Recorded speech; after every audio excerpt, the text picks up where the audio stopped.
Satu udah, nanti gue traktir. Bener.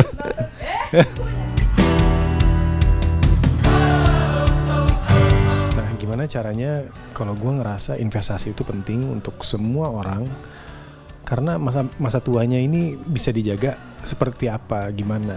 Kalau gue ngeliatin teman-teman orang tua, paman, sama keluarga juga, banyak dari mereka yang karena tidak investasi atau tidak financially literate, atau tidak mengetahui gimana cara berinvestasi, jadinya mereka di hari tuanya sedikit lebih susah. Dan itu ya namanya badan kan ya, semakin tua pasti butuh semakin banyak perhatian, dan pastinya dengan itu butuh uang yang lebih banyak lagi keluar. Kalau nggak ada dompet yang isinya uang, susah untuk itu. Nah, itulah yang terjadi. Nah, dari umur-umur muda gue mencoba berinvestasi, mau itu buka coffee shop, mau itu buka tempat ramen, mau itu buka bisnis impor ekspor, sekarang ke aplikasi gitu. Jadi terus berevolusi gimana caranya nih, apa yang ada dalam pikiran gue, gimana gue bisa berinvestasi gitu. Iya benar, iya. Jadi kayak lebih prep aja, kayak ngeliatin teman-teman orang tuanya, atau memang yang lebih tua, mungkin nantinya mereka bingung, udah di usia tua cuman nggak bisa menikmati, kadang harus bekerja juga, kadang kayak kemarin naik taksi online, ngelihat bapak-bapak udah umur hampir 70 masih harus nyetir mobil. Itu kan karena ya sedih aja ngelihatnya. Nah, gimana caranya nanti pada saat gue hari tua, gue udah prepare gitu, belajar dari pengalaman dan semua yang gue udah lihat gitu.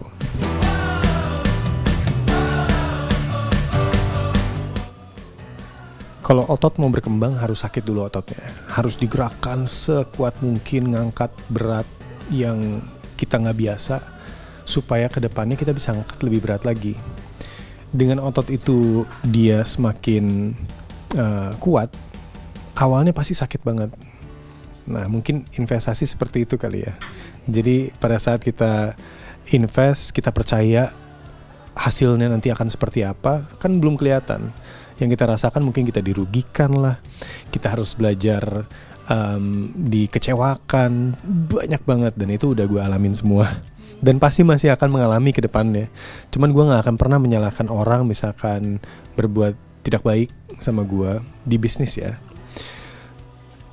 Terus gue nya sebel banget, itu enggak, justru kayak wow, gue kurang pinter ya, sampai gue bisa dibohongin kayak gini, sampai mungkin gue bisa kayak gini. Nah, itu pemikiran bisnis yang gue switch banget, dan itu gue suka. Pada saat gue punya pemikiran seperti itu, langsung kayak fair-fair aja.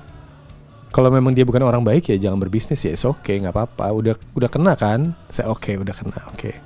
Atau ini jadi partner, nanti tiba-tiba keluar aslinya, ya yang disalahkan bukan dia, tapi ya gue sendiri. Kenapa nggak sepinter itu untuk bisa melihat? Tapi bagus kan ada pengalaman gitu loh. Ada 3 masalah besar nih. Satu, Indonesia nggak ada yang terkoneksi. Nggak ada. Kenapa sih kita udah ada aplikasi? Udah ada aplikasi online lainnya, tapi nggak ada hal seperti ini untuk dunia entertainment. Padahal kita butuh banget. Akhirnya nungguin nih 10 tahun, nggak ada aplikasinya. Setelah sekian lama, akhirnya kepikiran ya udahlah, mungkin memang ini udah jalannya. Mempertemukan orang di dunia entertainment sebenarnya bisa open casting, bisa akses, supaya mereka bisa cari pekerjaan lebih gampang.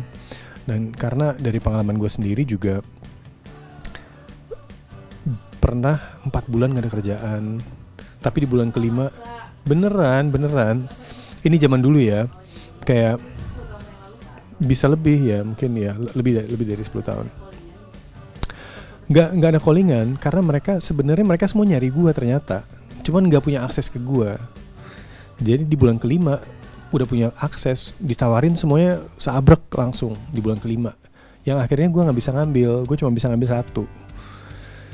Jadi dan ketemu lagi di Premier, bilang iya no, kenapa sih, kan gue mau nyari lu cuman nggak bisa, mau hubungin lu gue nggak tahu kemana gitu. Nah itu gue pengen membuat sebuah aplikasi supaya orang profesional atau yang udah senior sama yang junior pun bisa ketemu di satu aplikasi. Bisa mencari pekerjaan di situ, bisa just apply, atau bisa terima chat gitu yang bisa dibalas sama manajernya. Jadi itu gue pikirin semua, dan gue pikir gue mau add value aja. Dan ini buat talent-talent gratis kok, karena gue bikin aplikasi, dan gue punya mimpi untuk mengintegrasikan seluruh Indonesia dan Asia dengan aplikasi ini supaya mereka bisa ketemu add value. Guanya sendiri juga jadi berubah, kayak sifat gue, akhirnya gue mulai introspeksi diri, ini bagusnya kayak gini, ini kayak gini, buat gue berkembang lagi, baca buku, jaga sifat, intermittent fasting ngebantu banget. Iya, jadi kayak ini pelan-pelan akhirnya bisa dengan aplikasi mulai jadi, gue juga ternyata juga berubah ke bentuk juga gitu. Gue punya 3, gue ada cincin nih. Nah ini ada 3, kebagi antara 3. Ya. Setiap cincin melambangkan satu milestone yang harus gue capai, dan satu cincin ini ada nilai uangnya yang harus gue dapat gitu. Begitu nanti satu udah hilang, berarti kalian tahu gue bakal lepas, gue bakal gantung gitu. Oke, ini udah kelar ya gitu. Nanti berikutnya ini, berikutnya yang itu. Tapi memang dimulainya dari 3 bukan 5. 3, ya 3.